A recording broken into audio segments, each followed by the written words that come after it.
नमस्कार दोस्तों, स्वागत है आप सभी लोगों का आपके अपने YouTube चैनल GSMIQs विद आदर्श में। दोस्तों, आज से हम आप सभी के साथ मिलकर एक सीरीज की स्टार्ट करने जा रहे हैं जो कि बहुत महत्वपूर्ण सीरीज होगी ज्योग्राफी की दृष्टि से। जैसा कि दोस्तों आप सभी को पता होगा, चाहे वनडे एग्ज़ाम हो या UPSC का एग्ज़ाम हो, ज्योग्राफी के लिए NCERT जो है वो सभी लोग प्रेफर करते हैं। क्यों? क्योंकि दोस्तों NCERT पढ़ना ज्योग्राफी के लिए बहुत ज़्यादा ज़रूरी होता है। क्योंकि दोस्तों आजकल के एग्ज़ाम आप सभी लोग देख रहे होंगे किस हिसाब का पैटर्न बन रहा है, और जो ज्योग्राफी की NCERT है वो ज्योग्राफी में हर एक चीज़ का बेस आपको समझाती है। ठीक, NCERT का मतलब ही है कि आपका बेस स्ट्रांग करना, और ज्योग्राफी में दोस्तों बेस मजबूत होना बहुत ज़्यादा ज़रूरी है। और NCERT की एक खूबसूरती है दोस्तों, ये आपको बेस से मतलब नीचे से लेकर लो लेवल से लेकर हाई लेवल तक पहुंचाती है। तो दोस्तों इसी क्रम में हम सभी को पढ़ना है। क्लास 6 से लेके स्टार्ट करेंगे और इंटर तक पूरी ज्योग्राफी की जो NCERT है पढ़ेंगे। अच्छा, अब दोस्तों बात यह आएगी कि हम आपको NCERT क्यों पढ़ाएं। आप तो खुद भी पढ़ सकते हैं, NCERT की बुक है, ऑनलाइन आप लोग पढ़ सकते हैं आराम से। लेकिन दोस्तों NCERT याद रखना एक समरी है, और समरी को जो है समरी की तरह नहीं पढ़ाया जा सकता। और ज्योग्राफी तो बिल्कुल भी समरी के रूप में आप लोग को एकदम नहीं समझ में आएगी। कुछ लोगों को भले समझ में आ जाए, लेकिन हो सकता है कि उन्होंने पहले अच्छे से समझा हो या वो चीज़ें समझते हों। लेकिन मेरे हिसाब से पहली बार किसी न किसी को ज्योग्राफी के लिए किसी न किसी के मार्गदर्शन की आवश्यकता पड़ती ही पड़ती है। तो दोस्तों याद रखिएगा, ये एक हिसाब की समरी है जिसको डिकोड करके पढ़ना है हमें। जब आप लोग पढ़ेंगे, जब आगे चलेंगे तो आपको समझ में आएगा कि क्यों जो है हम कह रहे थे कि NCERT हमसे पढ़ना बहुत ज़्यादा ज़रूरी क्यों है। ये बस आप लोग हमारे साथ बने रहना। चैनल पर अगर नए हो तो चैनल को सब्सक्राइब कर देना। डेली NCERT की जो सीरीज है वो चलेगी जब तक कि इंटर तक पूरी खत्म ना हो जाए, मतलब कि कंप्लीट ना हो जाए। तो आइए दोस्तों स्टार्ट करते हैं। आज का जो पहला चैप्टर है हमारा क्लास 6 का, सौर मंडल में पृथ्वी। ठीक, सौर मंडल में पृथ्वी, अर्थ इन द सोलर सिस्टम। ठीक, वो हम लोगों को आज स्टार्ट करना है।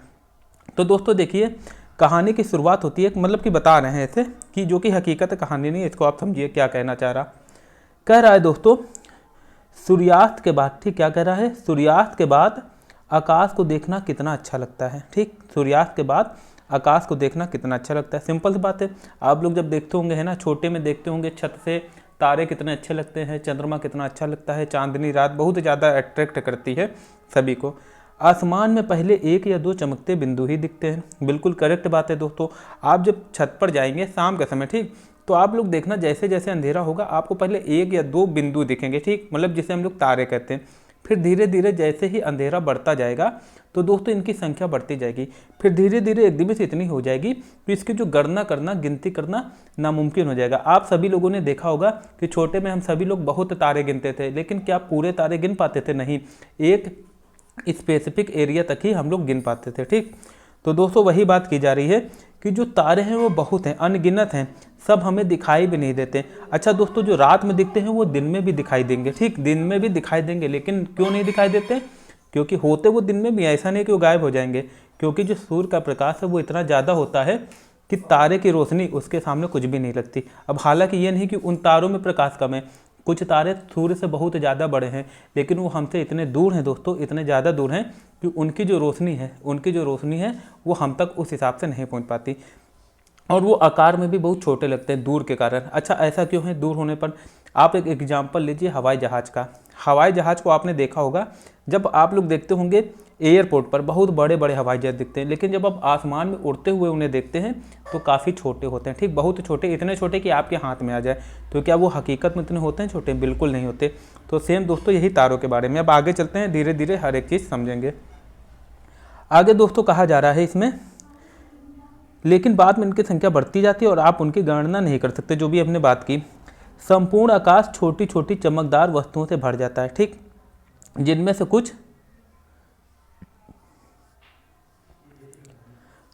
कुछ चमकीले होते हैं एवं कुछ धुंधले। ऐसा प्रतीत होता है मानो आकाश में हीरे जरे हैं। इनमें से कुछ टिमटिमाते प्रतीत होते हैं, लेकिन अगर आप उनको ध्यान से देखेंगे तो आप पाएंगे कि इनमें से कुछ की टिमटिमाहट अन्य से अलग है। ये बिना किसी टिमटिमाहट के चंद्रमा के समान चमकते हैं। ठीक दोस्तों, इन चमकीली वस्तुओं के साथ आप लगभग प्रतिदिन चंद्रमा को भी देखते हैं। भैया चंद्रमा हमें बहुत बड़ा दिखता है, लेकिन आपको पता है वो इन तारों से कई गुना ज़्यादा छोटा है। मतलब कि जो तारे हैं वो चंद्रमा से कुछ तारे जो हैं वो हज़ारों लाखों गुना बड़े हैं, ठीक, चंद्रमा से, ठीक, अगर बात की जाए। लेकिन फिर भी जो है वो चंद्रमा हमें बड़ा दिखता है। क्यों? क्योंकि चंद्रमा कितना 3 लाख किलोमीटर कुछ है हमसे दूर। बस अभी आपने देखा होगा जो चंद्रयान 3 कितनी जल्दी पहुंच गया था, 2 हफ्ते के अंदर 21-22 दिन में कहाँ तक पहुंच गया था, चंद्रमा तक पहुंच गया था जो हमारा चंद्रयान 3 था। तो चंद्रमा इतना पास है। अभी हम लोग आगे देखेंगे कि जो हमारा तारा है, जो सेकंड नियरेस्ट स्टार है, जिसको हम लोग कहते हैं प्रॉक्सिमा सेंचुरी, वहाँ तक पहुँचने में कितना टाइम लगेगा। आपको जब पता चलेगा आप लोग आश्चर्यचकित रह जाओगे कि कितना बड़ा ब्रह्मांड है, आप लोग इमेजिन भी नहीं कर सकते। ये बिना किसी टिमटिमाहट के चंद्रमा के समान चमकते हैं। इन चमकीली वस्तुओं के साथ आप लगभग प्रतिदिन चंद्रमा भी देखते हैं। यह अलग अलग समय पर आकार तथा अलग स्थितियों में दिखाई पड़ता है। अब दोस्तों याद रखिएगा, यहाँ से 2 क्वेश्चन बनेंगे, ठीक, पॉइंट जरूर याद रखना। अगर पूछ दे कि जो पूर्ण चंद्रमा वाली रात होती है, सिंपल सी बात है, पूर्ण चंद्रमा तो नाम ही में निकल के आ रहा है कि पूर्णिमा, ठीक, लेकिन नए चंद्रमा, क्वेश्चन अगर पूछ दे कि नए चंद्रमा की रात किसे कहते हैं, तो दोस्तों वो अमावस्या होती है। क्या होती है? वो अमावस्या होती है। कोई उसे दोस्तों क्या पूर्णिमा नहीं लगाएगा। क्यों नहीं लगाएगा उसकी बात अभी हम लोग करते हैं, ठीक, उसकी बात अभी हम लोग दोस्तों करते हैं, क्यों नहीं लगाएगा। अच्छा, जब बच्चा आप लोग देखेंगे, जब बच्चा मतलब कि भैया अगर आप इंसान कैसे बड़ा होता है, सबसे पहले बच्चा होता है, एकदम छोटा तो होता है, फिर बड़ा होता है, तो नया नया क्या होता है, वो छोटा तो होता है, मतलब कि उसका साइज एकदम कम होता है। फिर जब वो बड़ा होता है तभी तो बूढ़ा होता है ना, पहले बड़ा होगा, फिर होते होते क्या हो जाएगा, जवान होगा, प्रौढ़ अवस्था में होगा, फिर बूढ़ा हो जाएगा। सेम वही है दोस्तों, नया चंद्रमा मतलब कि जब चंद्रमा मतलब चंद्रमा होता है ऐसे ही, लेकिन उसमें आपको प्रकाश जरसों नहीं दिखेगा, फिर इतना सा दिखेगा, फिर इतना, फिर इतना। तो आप लोग इतना समझ गए होंगे, आप कभी नहीं बोलेंगे कि जो अमावस्या होती है, अमावस्या में ही तो चंद्रमा हमें एकदम नहीं दिखता है, उसमें प्रकाश बिल्कुल नहीं दिखता है। लेकिन अगर आप गौर से देखेंगे तो चंद्रमा जो है हल्का सा गोल गोल दिखेगा आपको, ठीक, उसमें प्रकाश बिल्कुल नहीं दिखेगा। तो दोस्तों वही जो होती है अमावस्या की रात होती है, जिसे हम लोग क्या कहते हैं दोस्तों, जिसे हम लोग कहते हैं चंद्रमा की रात। क्या कहते हैं? नए चंद्रमा की रात्रि, ठीक, नए चंद्रमा की रात्रि कहते हैं या अमावस्या कहते हैं, ठीक, याद रखना आप लोग। अब दोस्तों नेक्स्ट कह रहा है, आगे चलते हैं। क्या आपको इस बात पर आश्चर्य नहीं होता है कि हम दिन के समय चंद्रमा एवं इन सभी छोटी चमकीली वस्तुओं को क्यों नहीं देख पाते? ऐसा इसलिए है क्योंकि सूर्य के अत्यधिक तेज प्रकाश के कारण रात के समय चमकने वाली वस्तुओं को हम दिन में नहीं देख पाते। अच्छा, आप दोस्तों ध्यान दीजिएगा, चंद्रमा देखिए जो कि इतना बड़ा दिखता है हम लोगों को, वो तक दिन में नहीं दिखता, तो तारे कहाँ से दिखेंगे, ठीक, याद रखिएगा, ठीक। तो इतना समझ जाइए, सूर्य इतना ज़्यादा सूर्य का प्रकाश पड़ता है पृथ्वी पर, उसके आगे जो बाकी जो चीज़ें हैं वो एकदम छुप जाती हैं, ठीक, होती हैं, गायब नहीं होती, लेकिन उनका प्रकाश जो है भैया किसी को हम लोग कैसे देखेंगे, उसके प्रकाश के जरिए तो देख पाते हैं, लेकिन वो चीज़ फिर हमें नहीं दिखती सूर्य के प्रकाश के आगे। अब आगे कह रहा है कि आपको इस बात पर आश्चर्य नहीं होता है कि हम दिन के समय चंद्रमा में इन सभी छोटी चमकीली वस्तुओं को क्यों नहीं देख पाते? ऐसा इसलिए है क्योंकि सूर्य के अत्यधिक तेज प्रकाश के कारण रात के समय चमकने वाली वस्तुओं को हम दिन में नहीं देख पाते। सूर्य, चंद्रमा तथा वे सभी वस्तुएं जो रात के समय आसमान में चमकती हैं खगोलीय पिंड कहलाती हैं। देखिए यहाँ से सेंटेंस याद रखना, क्या कह रहा है, सूर्य, चंद्रमा तथा वे सभी वस्तुएं जो रात के समय आसमान में चमकती हैं खगोलीय पिंड कहलाती हैं, जिसे हम लोग दोस्तों कहते हैं इंग्लिश में सेलेस्टियल बॉडी। अच्छा दोस्तों, आप लोग कमेंट करना, ठीक, कमेंट करके बताना क्या ये जो ज्योग्राफी की एनसीईआरटी है इसको इंग्लिश में भी साथ में ही शुरू की जाए। अगर आप लोग कमेंट करेंगे तो वो इंग्लिश में भी इसकी सीरीज हम स्टार्ट करेंगे। और दोस्तों याद रखना, हमसे एनसीईआरटी पढ़कर आपको बहुत ज़्यादा अच्छा लगेगा, आपको चीज़ें जो हैं बहुत आसानी से क्लियर होंगी। एनसीईआरटी को बहुत ईजी बनाना मेरा सिर्फ उद्देश्य है, ठीक। फिर दोस्तों, कुछ खगोलीय पिंड बड़े आकार वाले तथा गर्म होते हैं, ये गैसों से बने होते हैं, इनके पास अपनी उष्मा तथा, देखिए दोस्तों खगोलीय पिंड में सब आ जाएंगे, चाहे चंद्रमा हो, मतलब कि आप पृथ्वी से अगर आसमान में देखेंगे जो भी चीज़ आपको दिखेगी, चाहे वो उल्का पिंड हो, चाहे वो दोस्तों पुच्छल तारे हों, चाहे दोस्तों चंद्रमा हो, चाहे सूरज हो, मतलब वो सभी पिंड है ना जो आपको आसमान में चमकते हुए दिखाई पड़ेंगे पृथ्वी से देखने पर रात में, वो दोस्तों सभी क्या हैं, वो खगोलीय पिंड हैं या जिसको सेलेस्टियल बॉडी भी कहते हैं। कुछ खगोलीय पिंड बड़े आकार वाले तथा गर्म होते हैं, ठीक, जिनको तारे कहते हैं। भैया देखिए, जिनके पास खुद का प्रकाश होगा तथा जिनके पास मतलब बहुत आकार में बड़े होंगे और खुद का प्रकाश होगा, वो तारे होते हैं। अब चंद्रमा क्या तारा है? नहीं है। चंद्रमा एक तो पृथ्वी का उपग्रह है, ठीक, क्योंकि वो पृथ्वी के चारों ओर चक्कर लगा रहा। और दूसरी बात, चंद्रमा पे जो है वो खुद का प्रकाश नहीं है, चंद्रमा जो है वो सूर्य के प्रकाश से चमकता है, इसलिए उसे हम लोग तारा नहीं कह सकते। अब देखिए क्या कह रहा है तारा की डेफिनेशन, कह रहा है कुछ खगोलीय पिंड बड़े आकार वाले तथा गर्म होते हैं, ये गैसों से बने होते हैं। कैसे बने होते हैं? गैसों से बने होते हैं। इसकी बात हम लोग बाद में करेंगे, ठीक दोस्तों, बाद में करेंगे, क्योंकि वरना मतलब कि अभी मालूम, अभी हमने स्टार्ट किया है ना क्लास 6 की ज्योग्राफी, तो आपका जो है मन लगा रहे, इंटरेस्ट बना रहे, इसलिए जो बाकी जो चीज़ें हैं वो हम अच्छे से बाद में कवर करेंगे। ठीक, अभी जो है जैसा एनसीईआरटी चला रहा है बस वैसे चलता जाना है, जो चीज़ें हैं उसको डिकोड करके चलना है। ठीक, यही काफ़ी हो जाएगा अभी, जिससे वो बहुत बड़ी मात्रा में उत्सर्जित करते हैं। इन खगोलीय पिंडों को तारा कहते हैं। क्या कहते हैं दोस्तों? तारा कहते हैं। और सूर्य भी एक तारा है, याद रखना। सूर्य क्या है? एक तारा है। सूर्य हालांकि आपको तारे की तरह नहीं दिखता, बिंदु टाइप का, वो बहुत बड़ा दिखता है। क्यों दिखता है? क्योंकि दोस्तों वो सबसे हमारे पास का तारा। अगर क्वेश्चन पूछ दे कि सबसे नज़दीक का तारा क्या है? सूर्य। अब वो हमारा है, अब भैया जो हमारा होगा उसको नाम तो देंगे, इसलिए उसका नाम क्या दे दिया गया? सूर्य। और दोस्तों यही जो सूर्य है, इसी के चारों ओर सारे ग्रह, यहाँ तक कि पृथ्वी, मतलब पृथ्वी को इंक्लूड करके सब इसका चक्कर लगा रहे हैं। क्या कर रहे हैं? चक्कर लगा रहे हैं। तो दोस्तों याद रखना, जो ग्रह होते हैं वो तारे का चक्कर लगाते हैं। इसी तरह दोस्तों अरबों तारे हैं। अगर आपसे कहा जाए कि अरबों तारे हैं, मतलब कि एक गैलेक्सी है, ठीक, जो कि अभी हम लोग बाद में बात करेंगे। ठीक, अभी आगे चलते हैं पहले। तो तारा आप लोग समझ गए, जिनके पास खुद का प्रकाश तथा ऊष्मा होती है। अब आगे का दोस्तों कह रहा है, रात के समय चमकते हुए, रात के समय चमकते हुए अनगिनत तारे।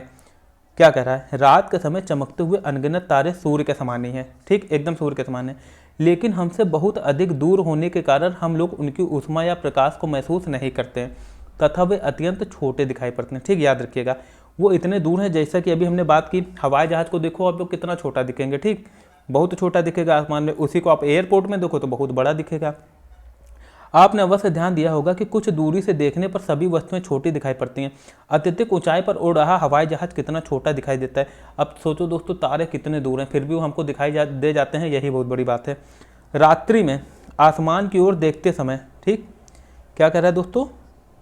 रात्रि में आसमान की तरफ देखते समय तारों के विभिन्न समूह द्वारा बनाई गई विविध आकृतियों को देखते हैं। देखिए दोस्तों, तारे जो है विभिन्न प्रकार की आकृति बनाते हैं, जिसे कहते हैं नक्षत्र मंडल। ठीक, अर्सा मेजर या बिग बेयर इसी प्रकार का एक नक्षत्र मंडल है। क्या है? अर्सा मेजर या बिग बेयर जो है एक प्रकार का नक्षत्र मंडल है। अच्छा दोस्तों, पूछ देंगे कि ये जो एक सप्त ऋषि है, एक सप्त ऋषि है स्मॉल बेयर। ठीक, एक स्मॉल बेयर है, ये तारों का एक समूह है। ठीक, इसकी बात कर रहे हैं। ये जो सप्त ऋषि है, पूछ देगा कि ये किस नक्षत्र मंडल का भाग है। तो दोस्तों याद रखना, अर्सा मेजर या बिग बेयर का। किसका है? अर्सा मेजर या बिग बेयर का, जो कि एक बड़े नक्षत्र मंडल अर्सा मेजर का भाग है। अपने परिवार या पड़ोस में किसी बड़े व्यक्ति से कहिए कि वह आपको आसमान में, ठीक, कि वह आपको आसमान में और अधिक तारों, ग्रहों तथा नक्षत्र मंडलों को दिखाए। प्राचीन समय में लोग रात्रि की दिशा निर्धारण तारों की सहायता से करते थे। उत्तरी तारा, क्या कह रहा है? ये जो उत्तरी तारा है, ठीक, उत्तरी तारा को उत्तर दिशा को बताता था। मतलब कि जो उत्तरी तारा है ये उत्तर दिशा को बताता था। क्यों? क्योंकि ये एकदम ऊपर रहता है। ठीक, तो आप कितना भी घूम लो ये आपको उत्तर की दिशा बताएगा। ठीक, उत्तर की दिशा बताएगा। इसे ध्रुव तारा भी कहा जाता है। यह आसमान में हमेशा एक ही स्थान पर रहता है। हम सप्त ऋषि की सहायता से ध्रुव तारे की स्थिति को जान सकते हैं। ठीक, क्या कह रहा है? हम सप्त ऋषि की सहायता से ध्रुव तारे की स्थिति को जान सकते हैं। चित्र 1.1 में आप देखेंगे कि यदि सप्त ऋषि मंडल के संकेतक तारों को आपस में मिलाएं, ठीक, क्या कह रहा है? आपस में मिलाएं, एक काल्पनिक रेखा खींचे तो उसे आगे की ओर बढ़ाया जाए। मतलब कह रहा है कि अगर सप्त ऋषि मंडल के संकेतक तारों को आपस में मिलाते हुए एक काल्पनिक रेखा खींची जाए एवं उसे आगे की ओर बढ़ाया जाए तो यह ध्रुव तारे की ओर इंगित करता है, जो कि अभी हम लोग तुरंत देखते हैं। ठीक, यहाँ पर आइए दोस्तों, ये देखिए, ये एक सप्त ऋषि, देखिए कितने हैं इसमें, ये देखिए कितने हैं इसमें। ठीक, देखना भी, एक ये हो गया, ठीक, एक ये हो गया, एक ये हो गया, 2, एक ये 3, 4, 5, 6, 7, टोटल 7 हैं। तो ये एक सप्त ऋषि तारा है। क्या है? सप्त ऋषि तारा है, जो कि किसका भाग है? अर्सा मेजर का। याद रखना, क्वेश्चन बन सकता है। ठीक, अब देखना क्या हम दिखाना चाह रहे हैं आपको, जो कि एनसीईआरटी बता रहा है। अब ये जो दोस्तों, ये जो 2 तारे हैं, इनको अगर आप एक काल्पनिक रेखा खींच दे, जो कि खींची हुई है, ठीक, तो ये जिस ओर इंगित करते हैं दोस्तों, वो ध्रुव तारा है। क्या है? ध्रुव तारा। जब आप लोग आसमान में सप्त ऋषि को देखने की कोशिश करना, इसमें ये जो दो तारे आपको दिखेंगे, ठीक, ये वाले, इसको एकदम सिधाई की तरफ देखना, इसकी सिधाई की तरफ देखना आप, है ना, मतलब इसकी डायरेक्शन की तरफ, जहाँ भी है ये, है ना, ऊपर की तरफ, तो आपको ध्रुव तारा चमकता हुआ दिखेगा। ये बहुत ही चमकीला तारा है। और दोस्तों इसे उत्तरी तारा क्यों कहा जाता है? क्योंकि ये उत्तर दिशा का पता बताता है। ठीक, आई थिंक चीज़ें क्लियर हो चुकी होंगी। अब चलते हैं नेक्स्ट आगे के पेज पे। देखिए दोस्तों, हमने तारा समझ लिया, है ना, अच्छे से समझ लिया। अर्सा मेजर का भाग क्या है दोस्तों? सप्त ऋषि। उत्तरी तारा किसे कहते हैं, ध्रुव तारा को कहते हैं। ये सब अच्छे से समझ लिया, ठीक। अब देखिए क्या कह रहा है, अब कह रहा है कुछ खगोलीय पिंड में अपना प्रकाश एवं ऊष्मा नहीं होती है। क्या कह रहा है, कुछ खगोलीय पिंडों में अपना प्रकाश एवं ऊष्मा नहीं होती है, वे तारों के प्रकाश से प्रकाशित होते हैं, ऐसे पिंड ग्रह कहलाते हैं। देखिए अच्छे से समझना क्या कह रहा है, कह रहा है कि कुछ खगोलीय पिंडों में, क्या कह रहा है, कुछ खगोलीय पिंडों में अपना प्रकाश एवं ऊष्मा नहीं होती, ठीक, वे तारों के प्रकाशों से प्रकाशित होते हैं, ऐसे पिंड ग्रह कहलाते हैं। लेकिन इसमें एक चीज़ और ऐड ऑन करना, क्या, ग्रह जो होते हैं वो उस तारे का चक्कर लगा रहे होते हैं, वरना वो ग्रह नहीं कहलाएंगे, ठीक। ग्रह जिसे अंग्रेजी में प्लेनेट कहते हैं, क्या कहते हैं, प्लेनेट, यह ग्रीक भाषा के प्लेनेटाई शब्द से बना है। अब देखिए क्वेश्चन यहाँ से और बनेगा, पूछ देगा कि ये जो प्लेनेट शब्द है, ग्रह शब्द है, वो किस भाषा का शब्द है। तो दोस्तों याद रखिएगा, वो ग्रीक भाषा के प्लेनेटाई शब्द से बना है, जिसका अर्थ होता है परिभ्रमक। क्या होता है दोस्तों, परिभ्रमक। अच्छा, परिभ्रमण का मतलब क्या होता है, चारों ओर घूमने वाले, मतलब कि जो जैसे कि लट्टू घूमता है उस टाइप का। देखिए परिक्रमण अलग होता है, परिक्रमण का मतलब क्या होता है दोस्तों, परिक्रमण का मतलब होता है जैसे कि सूर्य है ना, तो ये जो एक जो ग्रह है ये सूर्य के चारों ओर चक्कर लगा रहा है, ठीक, सूर्य के चारों ओर क्या कर रहा है, वो चक्कर लगा रहा है। ये तो हो गया दोस्तों, क्या, ये हो गया परिक्रमण, ठीक। इसको कहते हैं इंग्लिश में रोटेशन, क्या कहते हैं, इसको कहते हैं इंग्लिश में रेवोल्यूशन, क्या कहते हैं दोस्तों, रेवोल्यूशन, ठीक। और एक होता है दोस्तों परिभ्रमण, जैसे मान लीजिए ये पृथ्वी है ना, एक मिनट, जैसे मान लीजिए पृथ्वी है, ठीक, ये पृथ्वी है, एक मिनट अभी आपको समझ में आएगा। जैसे मान लीजिए दोस्तों ये पृथ्वी है, ठीक, ये क्या होगी हमारी पृथ्वी, ये होगी पृथ्वी। अब पृथ्वी जो है, ये जो है दोस्तों, ये कैसे है, ये घूम रही है, ये अपने ही अक्ष पर, मतलब अब अपने अक्ष के पड़ता घूम रही है, जैसे लट्टू घूमता है उसी तरह ये घूम रही है, ठीक, ऐसे जो है वो घूम रही है दोस्तों। तो दोस्तों ये जो ये वाली गति होती है इसको कहते हैं हम लोग परिभ्रमण। क्या कहते हैं दोस्तों, इसको हम लोग कहते हैं परिभ्रमण, या इसी को हम लोग कहते हैं रोटेशन। क्या कहते हैं दोस्तों, रोटेशन। यही कह रहा है, ये जो इसका अर्थ है, प्लेनेटाई शब्द का मतलब होता है परिभ्रमक। क्या होता है, परिभ्रमक, चारों ओर घूमने वाला, किसके, अपने चारों ओर, ठीक, याद रखना। पृथ्वी जिस पर हम रहते हैं वह एक ग्रह है, क्या है दोस्तों, वह एक ग्रह है, याद रखना।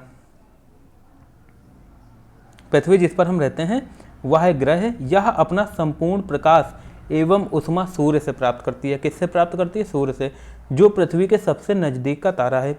पृथ्वी को बहुत अधिक दूरी से, जैसे चंद्रमा से देखने पर यह चंद्रमा की तरह चमकती हुई दिखाई प्रतीत होगी, जैसा कि हमने बात की थी। मतलब कि अगर चंद्रमा, जैसे ही हमको चंद्रमा चमकता हुआ दिखाई देता है, वैसा जब आप लोग चंद्रमा से देखेंगे पृथ्वी को, तो ये नीला, मतलब कि नीली तरह की चमकती हुई दिखाई होगी। क्यों, क्योंकि इसमें पानी बहुत ज़्यादा, इसलिए हमें क्या, कैसा दिखता है, नीली दिखती है पृथ्वी। लेकिन याद रखना, इन पर मतलब ना चंद्रमा पे ना पृथ्वी में इनका खुद का प्रकाश नहीं होता दोस्तों। ये किससे चमकते हैं, ये चमकते हैं सूर्य के प्रकाश से। तो आई थिंक चीज़ें क्लियर हो चुकी होंगी। अब चलते हैं हम लोग आगे। लेकिन यहाँ पर जो है दोस्तों, ये जो बॉक्स होते हैं याद रखना, ये बहुत ज़्यादा इंपॉर्टेंट होते हैं, सीधा स्टेटमेंट उठा लिया जाता है इनसे, तो इसको समझना बहुत जरूरी है। देखिए कह रहा है बृहस्पति, क्या कह रहा है, बृहस्पति, ठीक, बृहस्पति शनि यूरेनस के चारों ओर छल्ले, क्या है, छल्ले, याद रखना। बृहस्पति खाली शनि के नहीं, आप लोगों ने देखा होगा कि शनि के चारों ओर छल्ला बना के दिखा दिया जाता है, लेकिन शनि के साथ साथ बृहस्पति और यूरेनस के भी है। किसके, बृहस्पति और यूरेनस के। मतलब कि बृहस्पति को क्या कहते हैं, जुपिटर, क्या कहते हैं, जुपिटर। शनि को क्या कहते हैं, मतलब कि वो सैटर्न कहते हैं। और यूरेनस को, ठीक, यूरेनस हो गया, यूरेनस मतलब जिसको हिंदी में अरुण कहते हैं, ठीक, और नेपच्यून को वरुण कहते हैं। तो याद रखना, ऐसे याद रखना, JSU, ठीक, JSU याद रखना, क्या, JSU याद रखना, ठीक है आप लोग, JSU, ठीक, JSU से याद रखना क्या हो जाएगा दोस्तों, एक तो जुपिटर, सैटर्न और यूरेनस। मतलब कि क्या, बृहस्पति, शनि और अरुण, इनके चारों ओर क्या पाए जाते हैं दोस्तों, छल्ले पाए जाते हैं, ठीक। ये छल्ले विभिन्न पदार्थों के असंख्य छोटे छोटे पिंडों से बनी पट्टियां हैं। पृथ्वी से इन छल्लों को शक्तिशाली दूरबीन की सहायता से देखा जा सकता है, ठीक, याद रखना। मतलब कि इनके चारों ओर जो छल्ले पाए जाते हैं वो कैसे बने हैं, वो छोटे छोटे असंख्य पिंड हैं ना, मतलब बहुत छोटे छोटे पत्थर के टुकड़े हैं, जो कि इसके गुरुत्वाकर्षण बल के कारण इसके चारों ओर पाए जाते हैं। तो आई थिंक चीज़ें यहाँ तक क्लियर हो चुकी हैं। अब चलते हैं हम लोग नेक्स्ट पेज पे। नेक्स्ट दोस्तों देखिए क्या कह रहा है,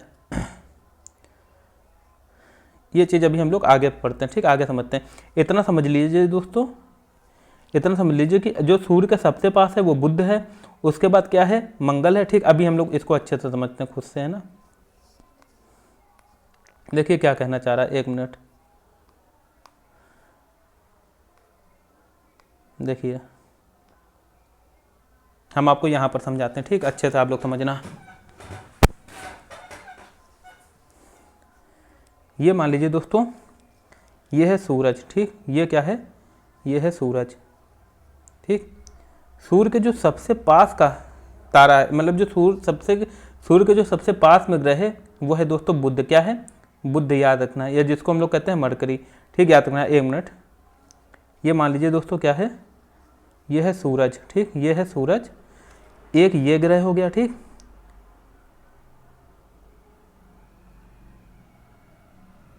याद रखना। 1 मिनट रुकिए,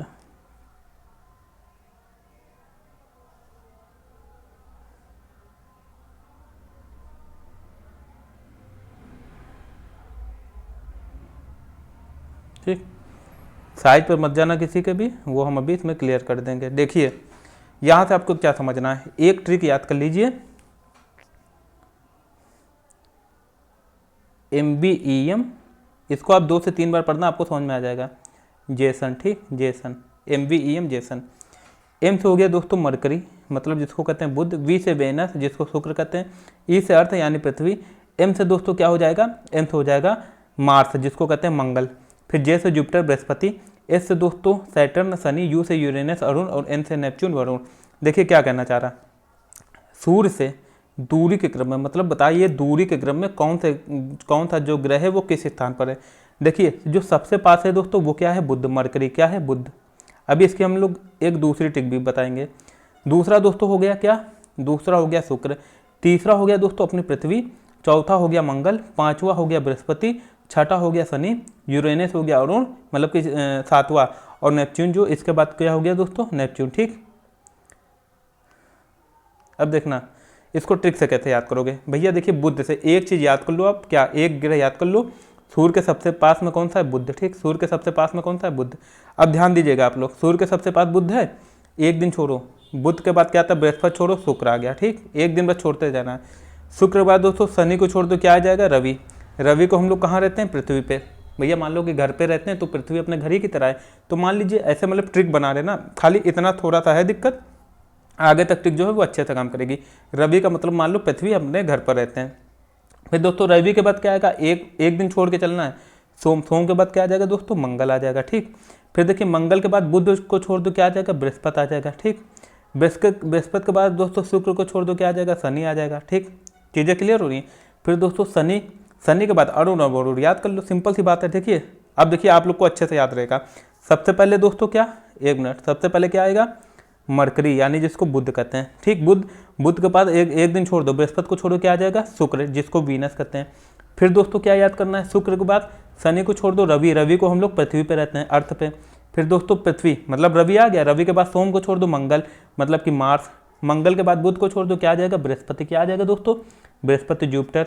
फिर दोस्तों बृहस्पति के बाद शुक्र को छोड़ दो, शनि को क्या कहते हैं, सैटर्न। फिर दोस्तों अरुण और वरुण, अरुण को कहते हैं यूरेनस, है ना, और वरुण को कहते हैं नेपच्यून। तो चीज़ें जो हैं वो क्लियर हो चुकी होंगी। अब दोस्तों याद रखना, एक क्वेश्चन आ जाता है, किस ग्रह के बीच में, मतलब कि किस ग्रह के बीच में क्षुद्र ग्रह की पट्टियाँ पाई जाती हैं, ठीक, क्षुद्र ग्रह की पट्टियाँ पाई जाती हैं। तो दोस्तों वो है एक मंगल और बृहस्पति, याद रखना, मंगल और बृहस्पति के बीच में क्षुद्र ग्रह की पट्टियां पाई जाती हैं। अच्छा ये जो दोस्तों ग्रह हैं, इधर के जो 4 हैं, इसको कहते हैं पार्थिव ग्रह। क्या कहते हैं, पार्थिव ग्रह या चट्टानी ग्रह कहते हैं ना, ये कहते हैं, ठीक, याद रखना, पार्थिव ग्रह या चट्टानी ग्रह। और जो दोस्तों ये ग्रह हैं कौन से, ये वाले, ये जो इधर के लाट के हैं 4, मतलब कि बृहस्पति, शनि, अरुण और वरुण, इनको कहते हैं दोस्तों गैसीय ग्रह। क्या कहते हैं, गैसीय। इनको कहते हैं चट्टानी और इनको कहते हैं गैसीय ग्रह। अच्छा ये सब क्यों हुए, ये क्यों चट्टानी है, ये क्यों पार्थिव है, ये क्यों गैसीय हैं, ये सब हम लोग आगे अच्छे से बात करेंगे जब 9th क्लास की एनसीईआरटी पढ़ेंगे। तो आई थिंक क्लियर हो चुकी हैं। अब चलते हैं आगे, है ना, समझते हुए चलते हैं।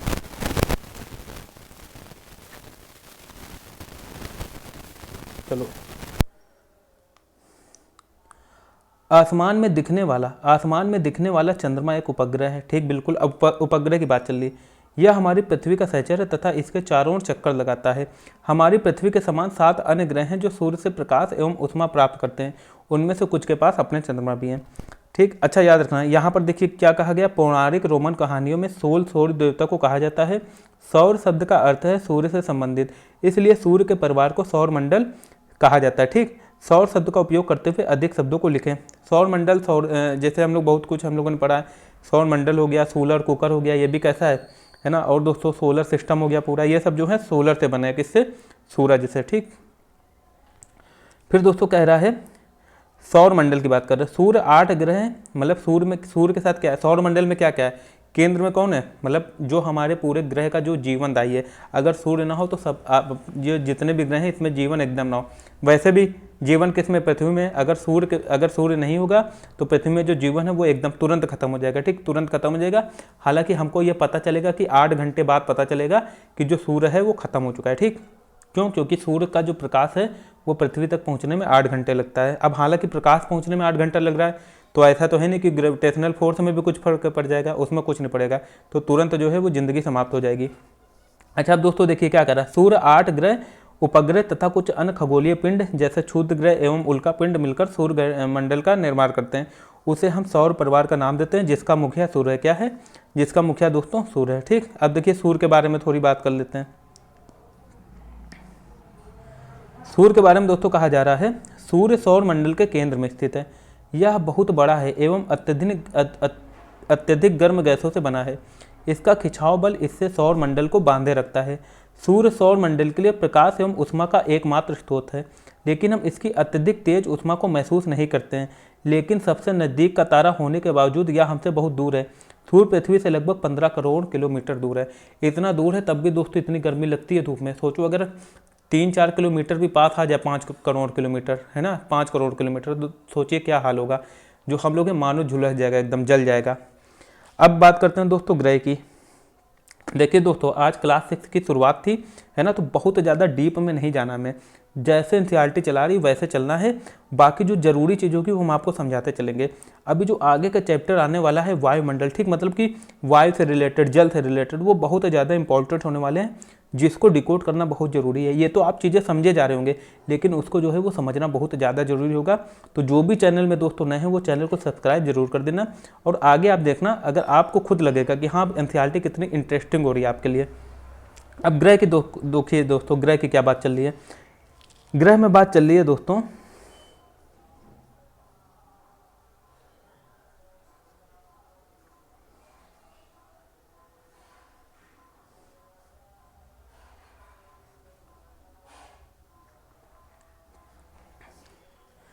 हाँ ये देखिए दोस्तों,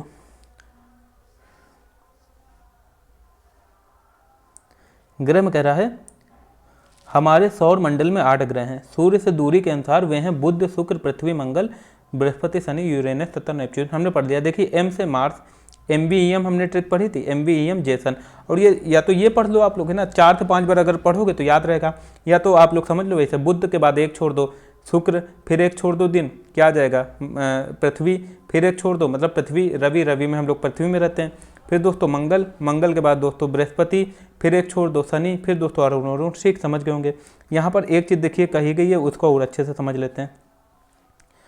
ऐसे बहुत से शब्द जिनका उपयोग हम एक भाषा में करते हैं, अक्सर वे दूसरी भाषाओं से लिए गए शब्द हो सकते हैं। उदाहरण के लिए जो ज्योग्राफी है, क्या है दोस्तों, ज्योग्राफी।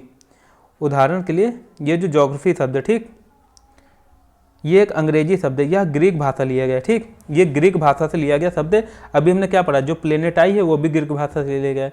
पृथ्वी का विवरण, जिसका मतलब होता है, ज्योग्राफी का मतलब होता है पृथ्वी का विवरण, जिसमें जी शब्द का अर्थ है पृथ्वी और ग्राफिया का मतलब है लिखना, ठीक, पृथ्वी के बारे में लिखना। अच्छा अब देखिए जियो से और कौन कौन शब्द बने। एक है दोस्तों जियोलॉजी, जिसका मतलब है पृथ्वी का अध्ययन। एक है जियोमेट्री, पृथ्वी का मापन। एक है जियोटाई, मतलब पृथ्वी के आकार के अनुरूप, या जिसको हम लोग कहते हैं भूभाग। क्या कहते हैं, भूभाग, ठीक। अब आगे देखते हैं दोस्तों क्या कह रहा है। सौर मंडल के सभी 8 ग्रह एक निश्चित पथ पर सूर्य का चक्कर लगाते हैं। यह रास्ते दीर्घवृत्ताकार, मतलब दीर्घवृत्ताकार में फैले हुए हैं। दीर्घवृत्ताकार का मतलब क्या होता है दोस्तों, इस टाइप का, ठीक, इस टाइप का, ठीक, याद रखना। क्या होता है दोस्तों, इस टाइप का, ये होता है दोस्तों दीर्घवृत्ताकार, ठीक, याद रखना। इसी पथ पर जो है सभी जितने भी ग्रह हैं वो सूर्य का चक्कर लगाते हैं।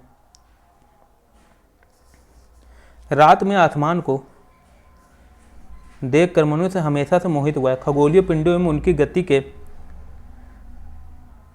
उनकी गति के संबंध में अध्ययन करने वालों को खगोल शास्त्री कहते हैं। आर्यभट्ट प्राचीन भारत के प्रसिद्ध खगोल शास्त्री थे। आज विश्व के सभी भागों में खगोलविद ब्रह्मांड के रहस्यों को खोजने में लगे। याद रखना, प्राचीन खगोल मतलब कि आर्यभट्ट कौन थे? खगोल शास्त्री थे। ठीक दोस्तों, सौर मंडल के सभी 8 ग्रह एक निश्चित पथ पर सूर्य का चक्कर लगाते हैं। ये रास्ते दीर्घवृत्ताकार में फैले हुए हैं। ये कक्षा कहलाती है। बुध सूर्य का सबसे नजदीक ग्रह, जो कि अभी हमने पढ़ा। अपनी कक्षा में सूर्य के चारों ओर एक चक्कर लगाने में केवल 88 दिन लेता है। शुक्र को पृथ्वी का जुड़वा ग्रह माना जाता है, क्योंकि इसका आकार एवं आकृति लगभग पृथ्वी के समान है। अच्छा देखिए, शुक्र को, ये जो शुक्र है, इसको पृथ्वी का जुड़वा ग्रह क्यों माना जाता है? क्योंकि जो इसकी आकृति है वो भी पृथ्वी की तरह, ठीक, और जो आकार है वो भी कैसा है? वो पृथ्वी की तरह है। कैसा है? पृथ्वी की तरह, मतलब उतना ही बड़ा है। ठीक, आकृति मतलब जो जिस हिसाब की पृथ्वी की आकृति है ऊपर से चपटी हुई, सेम वैसा ही शुक्र भी है। अभी तक प्लूटो भी एक ग्रह माना जाता था, परंतु अंतर्राष्ट्रीय खगोलीय संगठन ने अपनी बैठक में यह निर्णय लिया कि कुछ समय पहले खोजे गए अन्य खगोलीय पिंड सीरस तथा प्लूटो बौने ग्रह कहे जाएंगे। ठीक, याद रखना। फिर दोस्तों पृथ्वी के बारे में पढ़ते हैं। सूर्य से दूरी के हिसाब से पृथ्वी तीसरा ग्रह है। अभी हमने बात की ना, आकार में यह 5वां ग्रह। सबसे बड़ा आकार में कौन सा दोस्तों? याद रखना, बृहस्पति है। कौन सा? बृहस्पति है। यह ध्रुवों के बाद थोड़ी चिपटी है। यही कारण है कि इसके आकार को भूभाग कहा जाता है। भूभाग का अर्थ है पृथ्वी के समान आकार। जीवन के लिए अनुकूल परिस्थितियां संभवतः केवल पृथ्वी पर ही पाई जाती हैं। पृथ्वी ना तो अधिक गर्म है, ना ही अधिक ठंडा है, जो कि आप सभी को पता है, बहुत ज़्यादा इंपॉर्टेंट नहीं है। यह पानी एवं वायु उपस्थित है। यहाँ क्या है? पानी और वायु उपस्थित है, जो हमारे जीवन के लिए आवश्यक है। वायु में जीवन के लिए आवश्यक गैसें जैसे ऑक्सीजन मौजूद हैं। आपको पता है 21% ऑक्सीजन है ना, और 78% कितनी है? नाइट्रोजन। सबसे ज़्यादा क्या है? नाइट्रोजन है। अच्छा, ये जो कार्बन है वो कितनी है? सिर्फ 0.03% है। कितनी? 0.03% है। फिर भी देखिए कितना ज़्यादा गर्मी पैदा किए हुए है। ये सब जब हम लोग वायु वाला चैप्टर पढ़ेंगे तब अच्छे से पढ़ेंगे कि कार्बन जो है वो कैसे हमारा जो पृथ्वी का तापमान है रात के समय गर्म रखने में, मतलब कि जो अच्छा बनाए रखने में कैसे योगदान देती है। अगर कार्बन गैस ना हो तो जो हमारी पृथ्वी है रात में एकदम बर्फीली हो जाए। कैसी हो जाए? बर्फीली। इन्हीं कारणों से पृथ्वी सौरमंडल का सबसे अद्भुत ग्रह। क्यों? क्योंकि यहाँ पर जीवन है। अंतरिक्ष से देखने पर पृथ्वी नीले रंग की दिखाई पड़ती। क्यों? क्योंकि इसका 2/3 जो सतह है वो पानी से ढकी है। कितनी? 2/3 सतह। इसलिए इसे नीला ग्रह भी कहा जाता है। ठीक, याद रखना। एक ट्रिक याद रखना, मतलब एक लाइन पढ़ लेना, पति हैं पीले। हम हैं नीले का मतलब पृथ्वी नीली, पति का मतलब बृहस्पति जो है वो पीला ग्रह है। हम हैं नीले, पति हैं पीले, शुक्र बहन चमकीली है। जो बहन है मतलब जो शुक्र को क्या कहा जाता है? पृथ्वी की बहन कहा जाता है। शुक्र बहन चमकीली, और यह एक चमकीला ग्रह है। ठीक, कैसा है? चमकीला ग्रह। हम हैं नीले, पति हैं पीले, शुक्र बहन चमकीली है। अरुण है लेटा, वरुण है लेटा। याद रखना, अरुण को क्या कहते हैं दोस्तों? लेटा वगैरह। क्या कहते हैं? लेटा ग्रह। और अरुण है लेटा, और वरुण संग हरियाली है। क्या है? वरुण संग हरियाली। हरा ग्रह किसको कहते हैं? वरुण को कहते हैं। ठीक, वरुण को कहते हैं। याद रखना दोस्तों। ठीक, इसके बारे में अलग से एक अच्छे से ट्रिक लाएंगे तब आपको समझाएंगे। चंद्रमा के बारे में देखिए, पढ़िए। अच्छा, एक चीज़ ये याद रखिए, नील आर्मस्ट्रांग पहले व्यक्ति थे जिन्होंने 21 जुलाई 1969 को सबसे पहले चंद्रमा की सतह पर कदम रखा। मालूम करो कि क्या कोई भारतीय चंद्रमा पर गया? याद रखिएगा दोस्तों, पहला जो व्यक्ति था जिसने चंद्रमा पर कदम रखा वो थे नील आर्मस्ट्रांग। ठीक, याद रखना, 21 जुलाई 1969 को। इतना खाली याद रखो, पहले आता है। हालांकि ये जो क्वेश्चन है आजकल पूछ नहीं रहे एग्जाम में। हमारी पृथ्वी के पास केवल एक उपग्रह है, चंद्रमा। ठीक, ये पृथ्वी का अगर उपग्रह पूछ दे कितने उपग्रह हैं? एक है। कौन? चंद्रमा। इसका व्यास पृथ्वी के व्यास का केवल 1/4 है। ये क्वेश्चन बन सकता है। ठीक, क्या है? 1/4 भाग है। ठीक, याद रखना, मतलब पृथ्वी के व्यास का 1/4 है। मतलब समझ लीजिए कि कितना ज़्यादा छोटा होगा। यह इतना बड़ा इसलिए प्रतीत होता है क्योंकि यह हमारे ग्रह से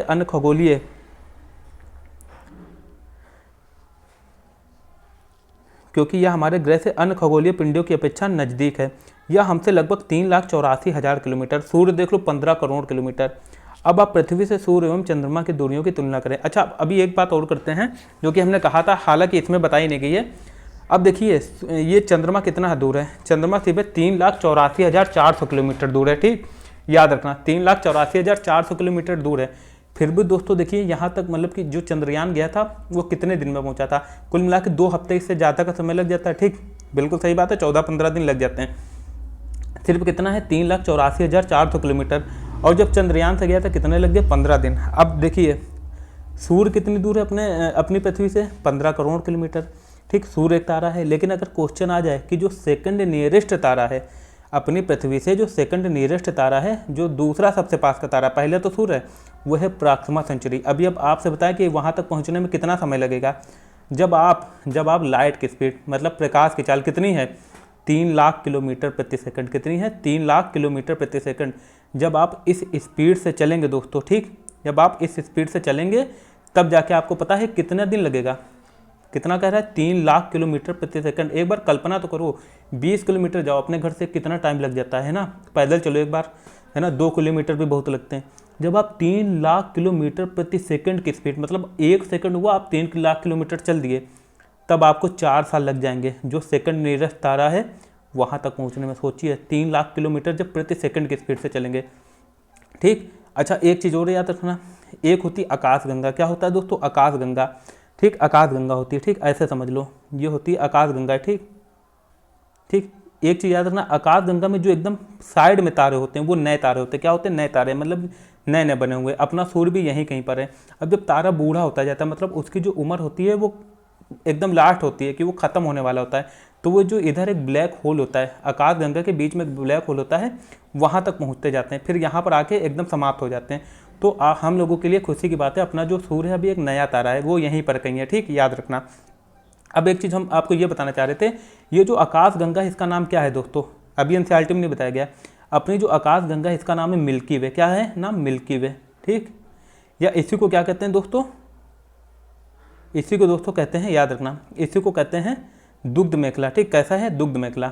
अच्छा, हकीकत में क्या नाम है, अगर क्वेश्चन पूछ दे कि अपनी जो आकाशगंगा उसका नाम क्या है, वैसे मिल्की वे है, लेकिन हम लोग के हिसाब से इंडियन ने इसका नाम क्या रखा है, भारतीयों ने, मंदाकिनी। क्या नाम है दोस्तों, मंदाकिनी। क्या नाम है दोस्तों, मंदाकिनी। एक मिनट, ठीक, याद रखना, मंदाकिनी नाम है, ठीक, याद रखना दोस्तों, मंदाकिनी।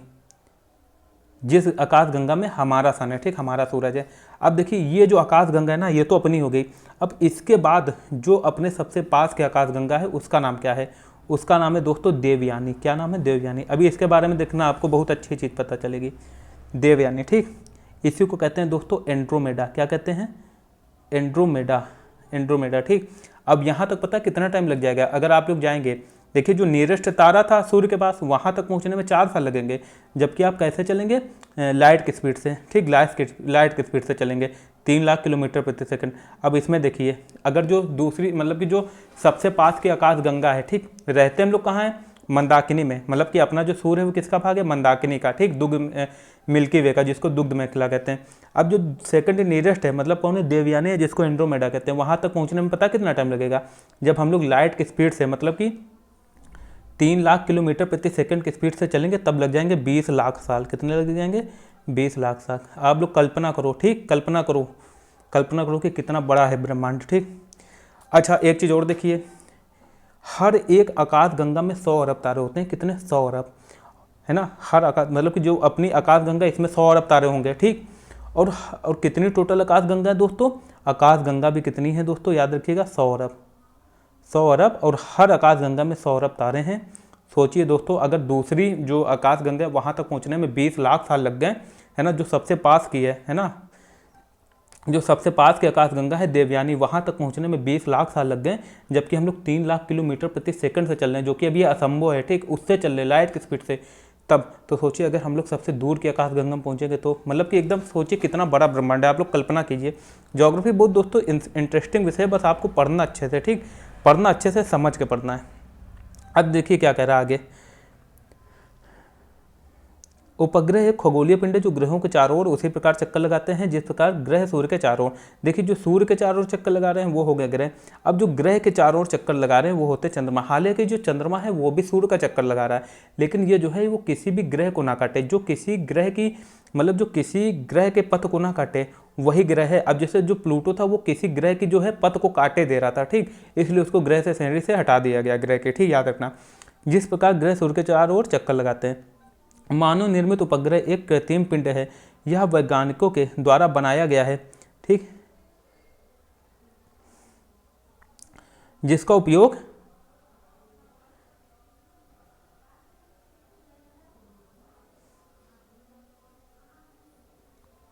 ठीक याद रखना, मानव निर्मित उपग्रह एक कृत्रिम उपग्रह या वैज्ञानिक। अच्छा, आप लोग देखोगे बहुत सारे जो सैटेलाइट है वो छोड़े जाते हैं मतलब मिसाइलों के द्वारा, ठीक, वो मानव निर्मित होते हैं, वो भी सैटेलाइट होते हैं। अब जैसे चंद्रमा हो गया, ये प्राकृतिक सैटेलाइट है जो सूर्य के चारों ओर चक्कर लगा रहे हैं। जो मानव निर्मित होते हैं वो अंतरिक्ष में छोड़ दिए जाते हैं और ऐसी जगह छोड़े जाते हैं कि पृथ्वी के चक्कर लगाने लगते हैं। पृथ्वी के चक्कर लगा रहे हैं तो इन्हें भी उपग्रह कहते हैं, लेकिन इन्हें मानव ने भेजा तो इसे कृत्रिम पिंड कहते हैं, ठीक, कृत्रिम उपग्रह। अब क्या कह रहा है, ये जो उपग्रह हैं इनका उपयोग क्या है, इनका उपयोग है ब्रह्मांड के बारे में जानकारी प्राप्त करना तथा पृथ्वी पर संचार माध्यम के लिए किया जाता है। इसे रॉकेट के द्वारा अंतरिक्ष में भेजा जाता है एवं पृथ्वी की कक्षा में स्थापित कर दिया जाता है। अंतरिक्ष में उपस्थित कुछ भारतीय उपग्रह कौन है, इनसेट, IRS, एडुसेट इत्यादि, ठीक। समझ गए। ये देखिए, ये जो है पहले यहाँ पर भेजा जाएगा, फिर ये एक भाग अलग हो जाएगा, ठीक, फिर ये भाग इसके अलग होते जाते हैं, लास्ट में ये बचता है, ठीक, ये बचता है। इसके बारे में कभी अच्छा सा वीडियो बनाकर है ना अलग से, उसके बारे में आपको अच्छे से समझाएंगे, बहुत इंटरेस्टिंग टॉपिक है ये। अब आगे चलते हैं दोस्तों। आगे कह रहा है चंद्रमा पृथ्वी का एक चक्कर लगभग 27 दिन में पूरा करता है। कितने दिन में पूरा करता है दोस्तों, 27 दिन में पूरा करता है। इतने समय में यह अपने अक्ष पर एक चक्कर भी पूरा करता है। इसके परिणाम स्वरूप पृथ्वी से हमें चंद्रमा का केवल एक ही भाग दिखाई पड़ता है। चंद्रमा की परिस्थितियां जीवन के लिए अनुकूल नहीं है। यहाँ ना पानी है और ना वायु। इसकी सतह पर पर्वत, मैदान एवं गड्ढे हैं जो चंद्रमा की सतह पर छाया बनाते हैं। पूर्णिमा के दिन चंद्रमा पर इनकी छाया देखी जा सकती है। आप लोग देखेंगे कि जिसको हम लोग चंदा मामा कहते हैं, वो हकीकत में दोस्तों चंद्रमा में ऐसे गड्ढे हैं, इतने बड़े बड़े गड्ढे हैं जो कि जो पूर्णमासी के समय पर हमको चंद्रमा पर दिखाई देते हैं, ठीक, याद रखना। तो क्या करें, चंद्रमा पृथ्वी का एक चक्कर जो लगभग कितने दिन में लगाती है, 27 दिन में। लगभग इतने समय में यह अपने अक्ष पर एक चक्कर भी पूरा कर लेता है। अच्छा देखिए, हमें चंद्रमा का एक भाग ही क्यों देखने को मिलता है। अभी जब चंद्रयान 3 भेजा गया था वो तो उसके दक्षिणी ध्रुव में क्यों भेजा गया था, क्योंकि दोस्तों वो जो भाग है वो पृथ्वी से नहीं देखा जाता। वहाँ पर मतलब कि ऐसा कहा जा रहा है, वहाँ पर जो है एकदम अंधेरा टाइप का रहता है। क्यों, क्योंकि जो है वो जो भाग है वो हम लोग नहीं देख पाते हैं ना, बहुत ठंडा भाग है वहाँ। तो वहाँ पर जो है आए दिन मतलब कि सबके जो मिशन थे वो फेल हो रहे थे। वो अपना भारत जो है ऐसा, अगर अपना मतलब कि अगर भारत के लोगों की बात की जाए, वो सच में जो भारत है वो विश्व गुरु बनने के लायक है ना। हालांकि थोड़ा तो कुछ चीज़ें अच्छी नहीं हुई अपने देश के साथ, जैसे कितने दिन गुलाम रहा, काफ़ी आर्थिक जो है वो दोहन हुआ है अपने देश का, अंग्रेज़ों ने किया है ना, बहुत अच्छा खासा दोनों हुआ है। वरना जो अपना देश था पहले भी बहुत सोने की चिड़िया ऐसा ही नहीं कहा जाता था। यहाँ एक से एक लोग रहे वो, लेकिन आपस में लड़ते हैं ना, जो कि अभी भी ऐसा हो रहा है। हालांकि आगे जो है चीज़ें वो अब अच्छी हो रही हैं धीरे धीरे। चंद्रमा की परिस्थितियाँ जीवन के अनुकूल नहीं है। क्यों, क्योंकि यहाँ वायुमंडल नहीं है, ठीक, ना पानी है ना वायुमंडल। इसकी सतह पर पर्वत, मैदान एवं गड्ढे हैं जो चंद्रमा की सतह पर छाया बनाते हैं। पूर्णिमा के दिन चंद्रमा पर इनकी छाया को देखा जा सकता है, जो कि अभी हमने बात की। अच्छा, ये वाली लाइन का मतलब समझिए, लगभग 27 दिन में जो है चंद्रमा जो है एक चक्कर लगाता है, किसका, पृथ्वी का। और इतना ही मतलब देखिए हमने किसकी बात की थी, एक हमने बात की थी क्या, एक हमने बात की थी परिभ्रमण, मतलब कि खुद लट्टू की तरह घूमना। एक हमने बात की थी परिक्रमण, किसकी, किसी मतलब कि जैसे सूर्य के चारों ओर घूमना, ठीक।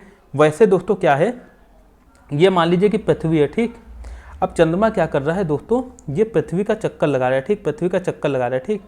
ये क्या कर रहा है, पृथ्वी का चक्कर लगा रहा है, मतलब कि परिक्रमण कर रहा है, या जिसको हम लोग कहते हैं रेवोल्यूशन कर रहा है, ठीक।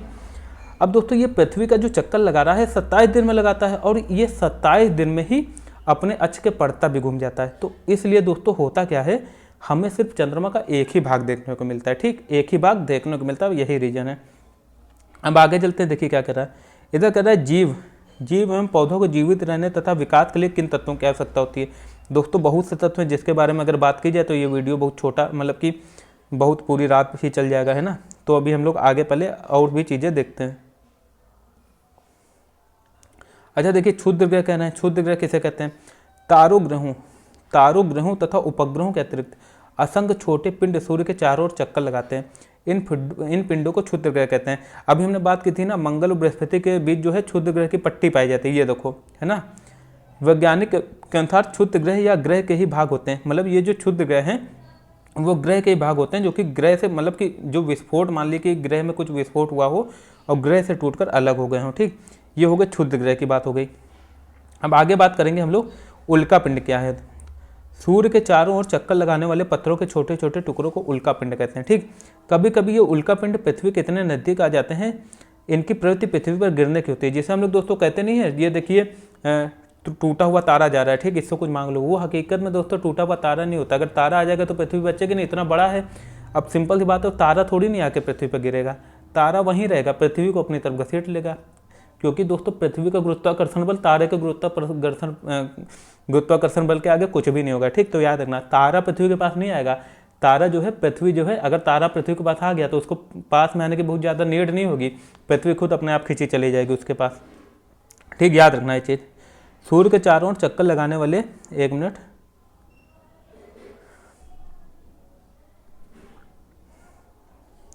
सूर्य के चारों ओर चक्कर लगाने वाले पत्थरों के छोटे छोटे टुकड़े जो हैं उल्कापिंड होते हैं। कभी कभी उल्कापिंड पृथ्वी के इतने नज़दीक आ जाते हैं कि इनकी प्रति पृथ्वी पर गिरने की होती है। इस प्रक्रिया के दौरान वायु के साथ घर्षण होने के कारण ये गर्म होकर जल जाते हैं, फलस्वरूप चमकदार प्रकाश उत्पन्न होता है। कभी कभी कोई उल्कापिंड पूरी तरह जले बिना पृथ्वी पर गिरता है, जिससे धरातल पर गड्ढे बन जाते हैं। अच्छा देखिए, यहाँ से एक चीज़ और याद रखना, अगर पूछ देगा ये जो उल्कापिंड है ये पृथ्वी के किस मंडल पर आकर गिरते हैं। देखिए आपको पता होगा, जो कि अभी हम लोग वायु वाले चैप्टर में पढ़ेंगे। एक मिनट दोस्तों, बैटरी एक मिनट। देखिए दोस्तों, हमने पढ़ा था, देखिए एक याद रखना, सबसे जो नीचे है वो होता है ट्रोपोस्फेयर। ठीक, याद रखना ट्रोपोस्फेयर, फिर होता है दोस्तों स्ट्रेटोस्फेयर। ठीक, ये देखिए क्या है, यह क्षोभ मंडल, फिर समताप मंडल, बीच में होता है दोस्तों एक मध्य मंडल। ठीक, क्या होता है मध्य मंडल, यहीं पर दोस्तों जिसको कहते हैं मीजोस्फेयर, यहीं पर आकर जो है वो उल्कापिंड जल जाते हैं। ठीक, याद रखना ये क्वेश्चन बन सकता है, अभी एनसीईआरटी में कवर नहीं किया गया, ये वायु वाले चैप्टर में हम लोग पढ़ेंगे अच्छे से। ठीक, तो दोस्तों आगे देखिए क्या कह रहा है ना, कभी कभी उल्कापिंड पृथ्वी के इतने नजदीक आ जाते हैं कि इनकी प्रवृत्ति पृथ्वी पर गिरने की होती है। इस प्रक्रिया के दौरान वायु के साथ घर्षण होने के कारण ये गर्म होकर जल जाते हैं, फलस्वरूप चमकदार प्रकाश उत्पन्न होता है। कभी कभी कोई उल्कापिंड पूरी तरह जले बिना ही पृथ्वी पर गिरता है, जिससे धरातल पर गड्ढे बन जाते हैं। क्या आपने तारों वाले खुले आकाश में एक ओर से दूसरी ओर, एक मिनट, तो आप लोग उल्कापिंड के बारे में समझ चुके हैं, अब आकाश गंगा के बारे में पढ़ते हैं। क्या आपने तारों वाले खुले आकाश में एक ओर से एक मिनट, क्या आपने तारों वाले खुले आकाश में एक ओर से दूसरी ओर तक फैली चौड़ी सफ़ेद पट्टी की तरह एक चमकदार रास्ते को देखा है? यह लाखों तारों का समूह है। यह पट्टी आकाश गंगा है, जिसको क्या कहते हैं मिल्की वे। हमारा सौरमंडल इस आकाश गंगा का एक भाग है। प्राचीन भारत में इसकी कल्पना आकाश में प्रकाश की एक बहती नदी से की गई थी। इस प्रकार इसका नाम आकाश गंगा पड़ा था। आकाश गंगा करोड़ों तारों, बादलों तथा गैसों की एक प्रणाली है। क्या है दोस्तों? एक प्रणाली है बहुत बड़ी। इस प्रकार की लाखों, ठीक क्या कह रहा है, इस प्रकार की लाखों आकाश गंगाएं मिलकर ब्रह्मांड का निर्माण करती हैं। हमने क्या बात की थी, कुल कितनी 100 अरब आकाश गंगाएं ब्रह्मांड का निर्माण करती हैं। ब्रह्मांड की विशालता की कल्पना करना अत्यधिक कठिन है, जो कि अभी हमने बात बताई आपको, है ना, कि आप लोग लाइट के स्पीड से चलेंगे तो कैसे क्या क्या माहौल बनेगा, हमने अभी बात की है। वैज्ञानिक अभी भी इसके बारे में अधिक से अधिक जानकारी एकत्र करने में जुटे हैं। इसके आकार के संबंध में हमें कोई जानकारी नहीं है, लेकिन फिर भी हम जानते हैं कि हम सभी इस ब्रह्मांड का हिस्सा हैं। ठीक, अब चलते हैं आगे क्या कह रहा है। क्या आप ब्रह्मांड के साथ अपना संबंध बता सकते हैं? आप पृथ्वी पर हैं, ठीक, आप पृथ्वी पर हैं तथा पृथ्वी सौरमंडल का एक भाग है। हमारा सौरमंडल आकाश गंगा का एक भाग है जो ब्रह्मांड का हिस्सा है। ब्रह्मांड से जुड़े इस तथ्य पर विचार कीजिए कि इसमें लाखों आकाश गंगा मौजूद हैं। इस चित्र में आपका स्थान कहाँ है? देखिए दोस्तों, ये ब्रह्मांड है, ब्रह्मांड के अंदर आकाश गंगा, फिर सौरमंडल, फिर पृथ्वी, पृथ्वी के अंदर हम हैं। और दोस्तों ये जो जितना भी दूर जाओगे ना, मतलब कि पृथ्वी तो पृथ्वी कुछ भी नहीं। अगर आप लोग देखोगे ना ब्रह्मांड के रिस्पेक्ट में, अगर आप लोग पृथ्वी को देखोगे तो आपको पृथ्वी नजर ही नहीं आएगी, है ना, नजर ही नहीं आएगी, कहीं नजर ही नहीं आएगी। ठीक, तो अब चलते हैं दोस्तों आगे, हम लोग अभ्यास प्रश्न पर आते हैं। कह रहे हैं दोस्तों, निम्नलिखित प्रश्नों के उत्तर संक्षेप में दीजिए। ठीक, ग्रह और तारे में क्या अंतर है? तो दोस्तों देखिए, ग्रह कौन होते हैं? जो सूर्य के चारों, मतलब सूर्य के चारों ओर चक्कर लगाते हैं। इन पर खुद का प्रकाश नहीं होता है, ये सूर्य के प्रकाश से चमकते हैं। ठीक, याद रखना। सौरमंडल से आप क्या समझते हैं? दोस्तों जो सौरमंडल है, सौरमंडल क्या है? सौरमंडल में 8 ग्रह हैं। ठीक, 8 ग्रह हैं, उपग्रह हैं, है ना, कुछ उल्कापिंड हैं, कुछ दोस्तों इसमें क्या है, क्षुद्र ग्रह हैं। ये सब मिलकर किसका निर्माण करते हैं? सौरमंडल का निर्माण करते हैं। अपने सौरमंडल का तारा कौन सा है? सूरज है। सूर्य से उनकी दूरी के अनुसार सभी ग्रहों के नाम लिखो। अभी हमने बात की थी क्या, देखिए 2 तरीके से याद कर लीजिए। एक तो हमने बात की थी क्या, MVEM। ठीक, MVEM, ठीक, ये हो गया पार्थिव ग्रह। फिर बात की थी जेसन। अब देखिए M से हो गया मरकरी बुध, V से वीनस शुक्र, E से अर्थ पृथ्वी, M से मार्स मंगल, फिर इधर J से Jupiter Brihaspati, Saturn Shani, Uranus Arun और नेपच्यून जो है ये वरुण हो गया। ठीक, ये चीज़ें क्लियर होगी, है ना। अच्छा, अब दूसरा कौन सा तरीका बताया था? सबसे पहला याद रखिए बुध, फिर एक दिन छोड़िए, बुध के बाद बृहस्पति छोड़ो, क्या आ गया? शुक्र, फिर शुक्र के बाद क्या छोड़ दो? शनि छोड़ो रवि, रवि में हम लोग पृथ्वी में रहते हैं, पृथ्वी आ गया। पृथ्वी के बाद मतलब रवि के बाद सोम को छोड़ दो मंगल, मंगल के बाद दोस्तों बुध को छोड़ दो बृहस्पति आ गया, ठीक। बृहस्पति के बाद शुक्र को छोड़ दो शनि आ गया, फिर अरुण वरुण। इस तरह आप लाइन से बता सकते हैं सूर्य से उनकी दूरी के अनुसार। पृथ्वी को अच्छा पूछा अद्भुत ग्रह क्यों कहा जाता है, पृथ्वी को अद्भुत ग्रह क्यों कहा जाता है? भैया पृथ्वी पे वायुमंडल है, 3/4 भाग पर मतलब कि 2/3 जो भाग है उस पर पानी है। कितने भाग पर? 2/3 भाग पर पानी है। यहाँ पर जीवन है, यहाँ पर ऑक्सीजन है, सब कुछ है ना। तो इसलिए पृथ्वी को अद्भुत ग्रह तो कहा ही जाएगा दोस्तों, है ना। हम हमेशा चंद्रमा के एक ही भाग को क्यों देख पाते हैं? अभी हमने बात की पृथ्वी जो है वो चंद्रमा का चक्कर 27 दिन में लगाता है और अपने अक्ष की परिक्रमा भी जो परिभ्रमण है वो भी 27 दिन में करता है। यही रीजन है कि हम चंद्रमा से मतलब कि चंद्रमा के एक भाग ही को देख पाते हैं। ब्रह्मांड क्या है दोस्तों? तो ब्रह्मांड के बारे में दोस्तों एक नया वीडियो बना के पढ़ेंगे कि ब्रह्मांड पढ़ना अभी इतना छोटे से वीडियो में नहीं पढ़ सकते, मतलब अभी इसमें नहीं पढ़ेंगे, अलग से पढ़ेंगे। ब्रह्मांड की जब बात करेंगे तो उसमें हम तारों के बारे में बात करेंगे, तारे कैसे बनते हैं, ठीक। आकाश गंगा की बात करेंगे, ये जो बिग बैंग थ्योरी थी उसकी बात करेंगे, अलग से अच्छे से वीडियो बना के तब इसके बारे में हम पढ़ेंगे, ठीक। और हो सकेगा हम फेस मतलब कि सामने आकर बोल्ड में ये चीज़ को अच्छे से आपको समझाएंगे।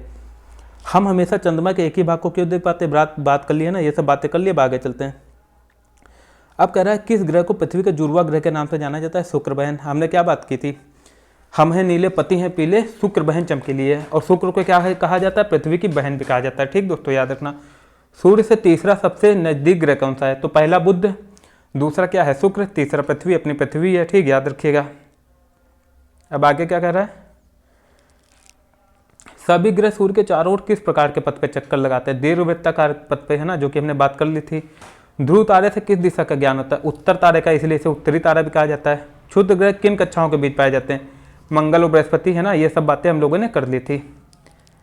आगे बात करना खाली स्थान भरे का एक समूह जो विभिन्न प्रतिरूपों का निर्माण करता है उसे क्या कहते हैं? भैया तारों का एक समूह होता है जो विभिन्न प्रतिरूपों का निर्माण करता है, उसे हम लोग क्या कहते हैं? नक्षत्र मंडल कहते हैं, ठीक, नक्षत्र मंडल कहते हैं। जैसे कि सप्तऋषि है, ठीक, वो एक अर्था मेजर है, ठीक, उसका भाग है सप्तऋषि। तारों की एक बहुत बड़ी प्रणाली को क्या कहा जाता है? दोस्तों अगर तारों की एक बहुत बड़ी प्रणाली है उसी को तो हम लोग नक्षत्र मंडल कहते हैं। क्या कहते हैं दोस्तों? नक्षत्र मंडल कहते हैं। पृथ्वी के सबसे करीब कौन है दोस्तों? पृथ्वी के सबसे करीब कौन है? सूरज ही है, और कौन है ना। पृथ्वी के सबसे करीब सूर्य है, ठीक, याद रखना। अब यहाँ पर बहुत कुछ आ सकता है। ग्रह की बात की जाए तो दोस्तों पृथ्वी के सबसे करीब कौन सी है? पृथ्वी के जो सबसे करीब है वो दोस्तों अगर बात की जाए सबसे करीब तो ऐसे चंद्रमा ही है ना। क्या अब इस क्वेश्चन को हम लोग अच्छे से नहीं बता सकते, ठीक। इसमें क्या पूछा गया? तारे की बात की जाए कि सबसे करीब तारा कौन है, तो वो सूर्य है। सूर्य से तीसरा सबसे नजदीक ग्रह कौन है? तो दोस्तों पृथ्वी, अभी बात की। ग्रहों के पास अपनी मतलब कह रहे ग्रहों के पास अपनी खुद की ऊष्मा, ठीक, क्या ऊष्मा तथा प्रकाश जो है वो नहीं होता, ठीक, याद रखना। आगे कह रहा सौर मंडल के ये सब आप लोग खुद से करके देखिएगा, ठीक। अब दोस्तों आज का जो चैप्टर है वो यहीं पर समाप्त होता है। कल फिर मिलेंगे हम लोग एक नई वीडियो के साथ। आप लोगों को बस इसमें बने रहना है, ठीक, बने रहना है। अगर किसी भी चीज़ की आपको कोई भी दिक्कत हो कमेंट में बताना कि आपको आज की क्लास कैसी लगी। और दोस्तों देखिए अभी जो है हम बताने को इसमें बहुत कुछ बता सकते थे, लेकिन अभी शुरुआत है। सिर्फ भरोसा रखिए, आपके लिए ज्योग्राफी को बहुत इंटरेस्टिंग बना देंगे हम, ये हमारा आपसे वादा है, ठीक। हमारा काम ही है, मेरा मकसद ही यही है आप सभी के लिए स्टडी को आसान करना। तो जो भी चैनल पर नए हो वो चैनल को सब्सक्राइब कर देना, अच्छा लगा हो तो अपने दोस्तों में शेयर भी कर देना, है ना, और लाइक कर दीजिएगा वीडियो को।